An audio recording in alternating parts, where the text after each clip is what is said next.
میں آپ کو بتاتا ہوں کہ ہم سب کا حال یہ ہے کہ جو کچھ توفیق ہو جاتی نیکیاں کرنے کی، نیکیاں تو کرتے ہیں، لیکن ان نیکیوں کو بچانے کی فکر نہیں کرتے کہ نیکیاں ہماری کیسے بچی رہے۔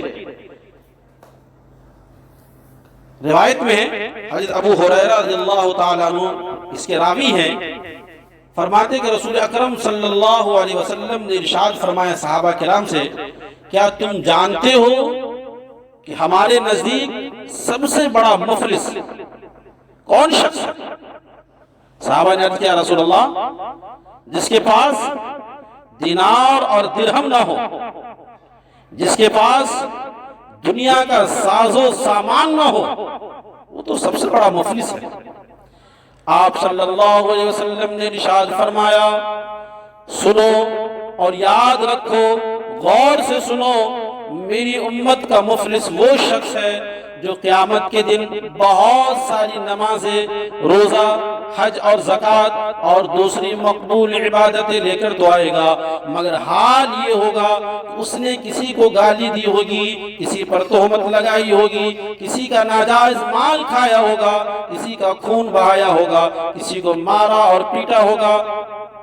اللہ تبارک و تعالیٰ ان کی تمام نیکیاں چھن کر کے ان حقداروں کو دے دیں گے جن کے ساتھ اس نے ظلم کیا۔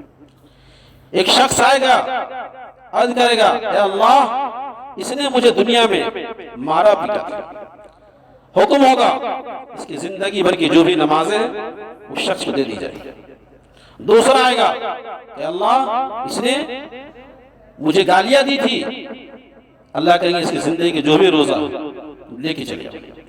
تیسرا شخص آئے گا کہ اے اللہ، اس نے میری زمین کو ناجائز ہڑپ لیا تھا، اللہ کا حکم ہوگا اس کی زندگی کے جو بھی حج ہے لے کے جاؤ۔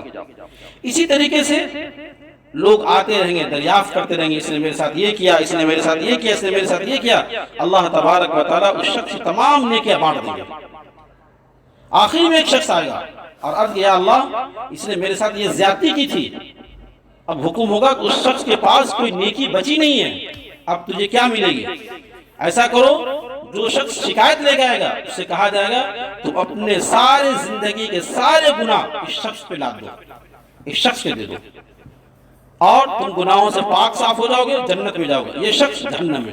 کیا پتہ چلا کہ ہم حتی الامکان حقوق اللہ کے بارے میں بڑے متفکر رہتے، کچھ کرتے بھی ہیں، لیکن حقوق العباد کے تعلق سے ہم سب بڑے غافل ہیں، غفلت میں۔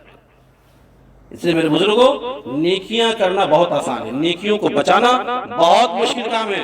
جو کچھ بھی نیکیاں کر رہے ہیں اس کو بچانے کی فکر کیجئے، اپنے ذات سے کسی کو تکلیف مت دیجئے، ورنہ آپ کی ساری نیکیاں چھین لی جائیں گی، ساری نیکیاں چھین لی جائیں گی۔ اس لیے وہ شخص جو نیکی کر کے بھی جہنم میں جائے گا، یہ وہی شخص ہے جو نیکیاں تو کیا ہوگا لیکن دوسروں کے ساتھ ظلم، زیادتی اور حقوق العباد میں اس نے حق تلفی کی ہوگی۔